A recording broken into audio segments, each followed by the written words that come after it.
last year I predicted the Cleveland Browns to go 10-6. I predicted them to win their division and make the playoffs. Now, obviously I was very, very wrong about this, but I loved their roster so much. I loved their talent. I talked about how they had Baker Mayfield at quarterback, Jarvis Landry, Odell Beckham Jr. at receiver. Kareem Hunt was going to be joining the team after week 9. They had running back Nick Chubb. They had David Njoku at tight end. They had a really great defensive line with Olivier Vernon, Sheldon Richardson, Myles Garrett. I even mentioned Antonio Callaway. And, by the way, Antonio Callaway didn't even finish the year with the Cleveland Browns. He got in trouble for, a drug violation and then ultimately got booted from the Cleveland Browns in November. And I think it's so funny.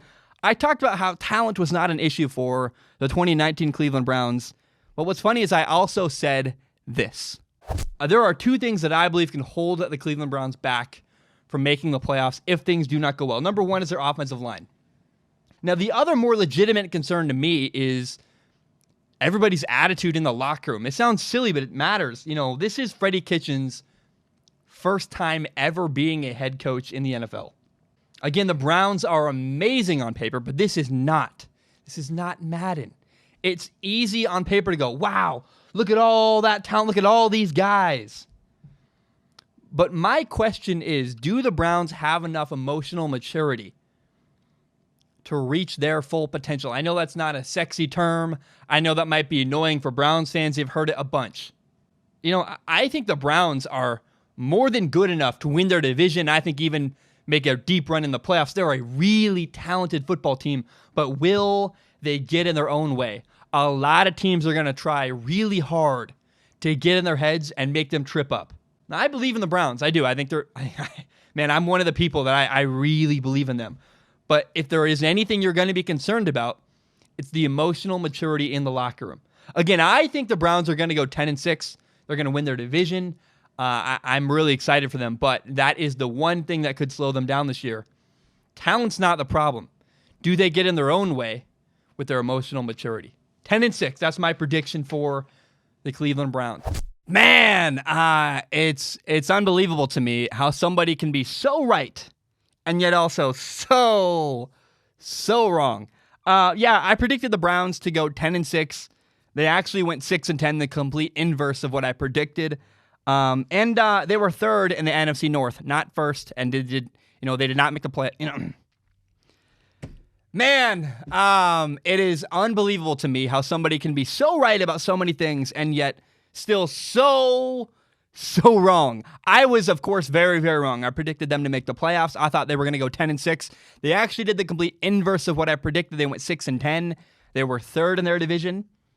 And here's what I nailed, though. Number one, I was right about the Browns' offensive line. The Browns' offensive line was a massive issue. They had huge, huge problems. All the talent they had at skill positions did not matter because, hey, you have great receivers, but it doesn't matter if the quarterback doesn't have time to get them the ball. Or all these great running backs are kind of irrelevant if the offensive line gives them nowhere to run. The offensive line was a massive issue. All of the issues I was concerned about were fully realized. The offensive line was bad. And number two, I was worried about the Browns' big personalities and emotional maturity. Ooh, I nailed that one. It started with the Cleveland Browns quarterback Baker Mayfield and his, I would call it actually like antagonistic interactions with the media. He was very, very confrontive and had a lot of problems, a lot of outspoken quotes and things like that.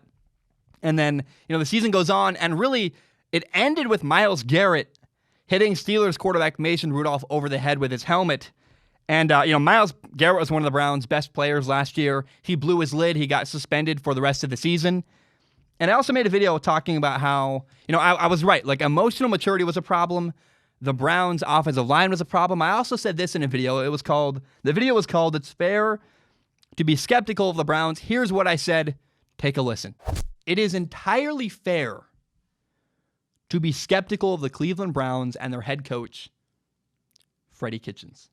If the reason why you are skeptical of Freddie Kitchens is because he's never been a head coach before, if that's your reasoning, I support that. It makes sense to me. I said, man, the fact that Freddie Kitchens has never been a head coach before is a problem. And in fact, it was a big one. I was right about that. Freddie Kitchens repeatedly showed how unprepared he was to do the job of the Browns head coach. Number one, he could not handle the big personalities in the Browns locker room, albeit Baker Mayfield, albeit Myles Garrett. In fact, he actually made the Browns and Steelers feud even worse by wearing a shirt that said Pittsburgh started it, which really just made the Browns look even worse. And how can you expect your players to have emotional maturity and situational awareness if your head coach doesn't even have it? It was a giant mess. He also completely showed a lack of ability to adjust the offensive play calling. Regularly, he called bad play calls given the situation. He clearly had no idea how to use Odell Beckham Jr., the Cleveland Browns' #1 wide receiver. He was in way over his head. In fact, he got fired at the end of the year. I talked about this, the Cleveland Browns, a lot of talent. The 2019 Cleveland Browns were so talented. And in the end, I actually compared them to 2011 Philadelphia Eagles here. Listen to this. Does anybody remember the 2011 Philadelphia Eagles? They went 8-8. And people called them the dream team because of how talented they were. They had Michael Vick, who was the year before in 2010 almost an MVP, got second to Tom Brady. And the Eagles were coming off of a year where they were the #2 offense in the NFL.